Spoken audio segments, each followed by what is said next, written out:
안녕하십니까. 오늘 일본 저작거리에 노래하는 시인 소에다 아젠보입니다. 그래도 계몽기 이 시기를 대표하는 일본의 저작거리에서 노래하는 시인은 1872년에 태어나 1944년에 세상을 떠난 엔카 싱어송라이터 소에다 아젠보입니다. 지금으로 하면 그는 자유와 민권이라는 주제의식도 분명했던 재능이 있는 싱어송라이터였습니다. 그가 남긴 엔카곡이 거의 200여 곡에 달하는 것으로 알려져 있습니다. 하지만 노래의 녹음본이 남아있질 않아서요. 아쉽게도 육성으로 그의 노래를 들을 수는 없습니다.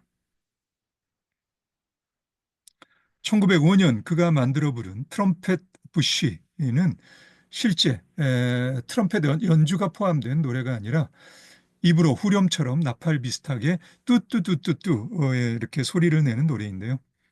이 노래가 큰 반향을 불러일으킵니다. 1906년 일본 사회당 창립에 힘을 보탠 소에다 아젠보는 이 노래 가사에 조금 손을 대 사회당 트럼펫 부시라는 사회당 단가를 만들죠. 이 노래는 사회당 정치 이념의 선전도구 역할을 합니다. 영어 중역이라 정확한 번역인지 절대 자신할 수는 없지만 대충 의미는 이렇습니다. 귀족의 첩이 머리에 꽂은 번쩍번쩍 빛나는 머리핀. 그것이 실인즉 다이아몬드가 아니라 농부 안악내에 땀내 나고 일에 찌든 아름다움. 알아? 뚜뚜뚜뚜뚜. 당대 신사양반 술잔에 여러 영롱하게 빛나는 과즙. 그거 실인즉 샴페인이 아니라 소박하게 사랑스러운 여공소녀의 피눈물. 알아? 뚜뚜뚜뚜뚜. 사령은 가슴팍에 번쩍번쩍한 전과물들. 그거 실인즉 금박이 핀 무공훈장이 아니라 전장에서 쓰러진 용감한 군인의 두개골. 알아? 뚜뚜뚜뚜뚜. 이런 놈의 세상이 뒤집어지기라도 할 양이면 인력거꾼, 마방소년, 농부들이 인력거에 타고 어깨에 힘준 양반네들이나 인력거를 끌라고 그래. 알아? 뚜뚜뚜뚜뚜. 밤새워 요정에서 시시덕거리다가 뜬금없이 저작거리의 술값을 결정하고 민중들의 고통과는 상관없이 국가 중대사가 처리되나니 알아? 뚜뚜뚜뚜뚜. 하늘이여 눈이라도 있으면 보고 있는가? 민중들은 죽지 못해 살기 위해 일해야 하는데 스리슬쩍 돈을 버는 무리들은 온갖 좋은 것은 다 갖고 있어. 알아? 뚜뚜뚜뚜뚜. 오로지 명예욕과 아첨꾼들의 둘러싸인 주제에 너희들이 우리 아들들을 들볶는 꼴을 더 이상 볼 수가 없어.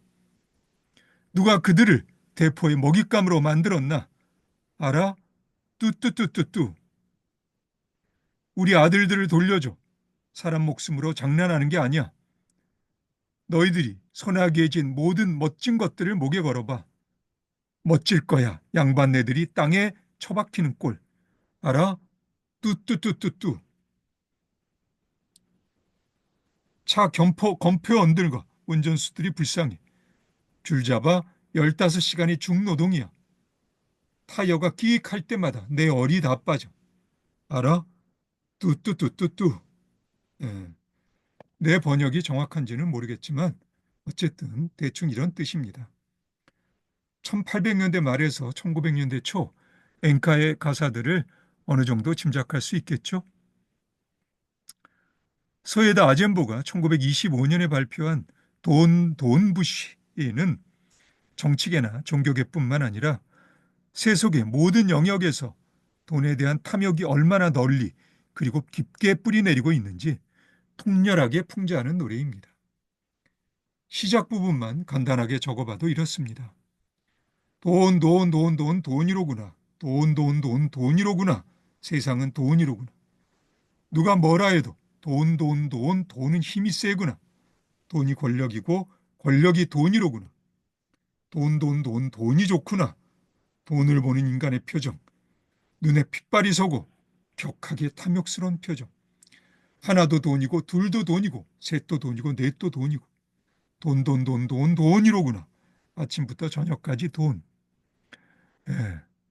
소에다 아젠보는 말년에 정치의 환멸을 느끼고 불교에 귀의합니다. 일본의 개화기와 제국주의 시대 한복판에 헤쳐나온 저작거리에 노래하는 시인의 파란만장한 삶이었습니다. 저작거리에 노래하는 시인으로서 소에다 아젠보의 재능은 확실히 뛰어납니다. 그가 만든 노래들의 가사와 선율은 지금 들어도 뛰어나죠. 단지 그의 노래를 육성으로 들을 수 없어 아쉬울 뿐입니다. 소에다 아젠보보다 한 살 어린 도축엔 쿠모에모는 웨이지 시대의 또 다른 재능입니다. 그는 1873년에 태어나서 1916년에 세상을 떠납니다. 그는 로쿄쿠 또는 나니와부시라 불리는 일본의 전통적인 저작거리 연희를 완성시킨 뛰어난 로쿄쿠시였습니다. 로쿄쿠시는 로쿄쿠를 부르는 연희자를 말합니다. 도츠켄 쿠모에모는 나니세이라 불릴 정도로 그러니까 그 로코쿠의 거의 성인이란 뜻이죠. 불릴 정도로 특출한 재능을 갖고 있었는데 1941년 태평양 전쟁 발발 전까지 로쿄쿠의 증흥에 결정적인 영향력을 행사합니다. 로쿄쿠의 전성기 때에는 일본 전역에 대략 3천 명 정도의 로쿄쿠시가 있었다고 합니다. 로쿄쿠는 삼위센을 반주로 로쿄쿠시 한 사람이 이야기와 노래를 엮어가는 저작거리 연희 양식인데요. 한 곡당 30분 정도 걸리는데 이야기가 시리즈로도 진행됩니다. 교쿠시라 불리는 삼위센 반주자가 따로 있었고요. 우리나라 판소리의 창자와 고수를 생각하면 될 겁니다. 전통음악에서 일종의 단가에 해당하는 로코쿠의 노래 부분이 일본의 유행가에 무시할 수 없는 영향을 끼칩니다. 1923년에 태어난 미나미 하루오나 1929년에 태어난 무라타 히데오 등은 로쿄쿠시 출신으로 50년대 중엽 엔카의 인기 가수가 되죠. 일본의 저작거리에서 노래하는 시인들을 찾는 맥락에서 문제는 도츠켄 쿠모에몬이 이야기와 노래를 창작하는데 얼마나 개입했느냐 하는 것입니다. 나로서는 잘 모르겠습니다. 그가 천재적인 저작거리의 연희자인 건 알겠지만 시인인지는 확실하지가 않아요. 이것은 미나미 하루오나 무라타 히데오의 경우에도 마찬가지입니다.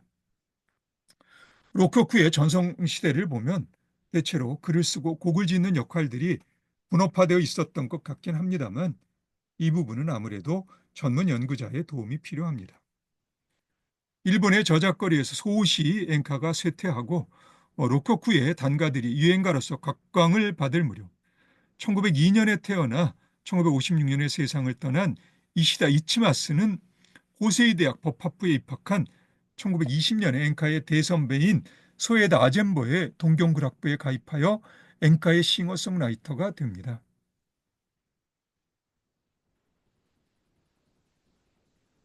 그는 1923년, 1917년에 소에다 아젠보가 만든 엔카 평안부시에 새롭게 가사를 붙이고 선율의 변화를 줘서 자신의 대표곡 중 하나인 참 평안도 한 해를 발표합니다. 1912년부터 1926년까지 다이쇼 연간에 활동했던 대부분의 엔카시처럼 바이올린을 연주하며 노래를 부르곤 했던 이시다 이치마스는 1930년에는 추장의 딸을 발표하는데 이 노래는 1929년에 창립한 폴리도르 레코드사의 첫 번째 히트곡이 되죠. 이시다 이치마스는 1868년에서 1926년까지의 메이지와 다이쇼 시대의 일본의 저작거리에서 노래하던 엔카시의 전통을 이어받아 1926년 이후 정치적으로 예민하던 시기에도 줄기차게 쇼와 시대의 권력과 정면 충돌합니다. 그의 노래가 불편했던 권력에 의해 종종 공연이 중단되기도 했지만 그에 대한 저작거리 사람들의 사랑과 믿음은 대단했었던 것으로 보입니다. 이시다 이치마스는 전쟁이 끝난 1946년에 치러진 선거에서 동경 지역 국회의원에 당선됩니다. 선거 유세 중에 그는 즐겨 참 평안도 한 해를 부르곤 했다고 합니다. 이 노래 참 평안도 한 해의 각연들은 제목처럼 참 평안도 한 해로 마무리됩니다. 이 노래 가사의 한 부분을 보면 평안에 내포된 권력과 맞짱 뜨는 그의 삐딱한 마음을 볼 수 있습니다. 지하에서 비밀스럽게 물건을 사고 팔면 암시장이라고 부르지. 대일본 제국의 국회에서 벌어지는 일들도 이와 다를 바 없어. 암흑가에서처럼 국회에서도 비밀스럽게 무언가를 사고 파네. 하하, 참 평안도 하네. 예, 가사가 이해하기 쉽고 그 의도가 명확해서요. 이시다 이치마스가 초기 엔카의 전통을 이어받은 것은 잘 알겠는데 싱어송라이터로서 그의 작업이 그를 일본의 저작거리에서 노래하는 시인으로서 자리매김할 수 있을런지는 잘 모르겠습니다. 일종의 후렴인 하하 참 평안도 하네 풍자의 격이 느껴지는 멋진 시적 여운이 울리지만 이건 소에다 아젠보의 원곡에서 가져온 것이죠. 어쨌든 정치가로서 그는 자신의 신념에 충실하여 삶의 마지막 순간까지 좌우 구별 없이 좌충우돌한 것으로 보입니다. 이시다 이치마스는 일본의 저작거리에서 노래하는 정치가였습니다. 앞에서도 잠깐 언급했던 것처럼 1920년대에 이르면 이시다 이치마스 계열의 엔가가 점점 뒤로 물러나면서 그 자리에 전통 연이 가부키의 표현적 특징을 지닌 록효쿠와 함께 일반적으로 엔카하면 떠오르는 감정이 흘러넘치고 예상적인 일본 엔카 특유의 꺾기 창법을 내장한 리듬과 선율이 저작거리 유행가로서 세간의 관심을 끌게 됩니다. 이런 꺾기 창법을 코브시 창법이라고 하는데요. 우리나라의 트로트 창법이 이 시기 엔카의 영향을 받은 것은 틀림이 없죠. 악기로는 바이올린 대신 기타가 등장하기 시작하고요. 쇼와 시대 초기에 등장하는 여전히 전통적인 일본의 오음계인 요나누키 음계에 상당 부분 기대고 있는 이런 노래들을 그때는 엔카라고 하지 않았고요. 그냥 유행가라고 했습니다. 나중에 소급해서 엔카라고 하죠. 지금과 같은 의미로 엔카라는 말이 쓰이게 되는 건 전후 50년대에 들어와 1924년에 태어난 가스가 히치로나 미소라 히바리 같은 가수들이 등장하고 난 이후입니다. 역설적으로 이들의 엔카를 오히려 정통 엔카로 취급하기도 합니다. 실제로 소호시 엔카 계열의 엔카시들은 이러한 경향의 노래들을 아주 혐오했습니다. 어쨌든 1991년에 세상을 떠난 카스카 하치로는 엔카의 제1인자라 불리며 1937년에 태어나 1989년에 세상을 떠난 미소라 히바리는 세상을 떠난 지 여러 해가 지난 지금도 여전히 엔카의 여왕이라는 타이틀로 불리죠. 1963년에 가스카 하치로는 다이쇼와 쇼와 시대에 흘러간 유행가들을 새롭게 불러 음반을 내는데 이 음반에 소에다 아젠보의 평안부시가 포함되어 있습니다. 일부에서는 유행가와 엔카를 개념적으로 구분하려고도 하는데 그냥 내 생각에 유행가의 한 경우로 엔카를 보는 게 무난할 듯 싶습니다. 예, 그럼 오늘은 여기까지 할까요? 예, 오늘도 수고 많으셨습니다. 그럼 우리 다음에 다시 봅시다.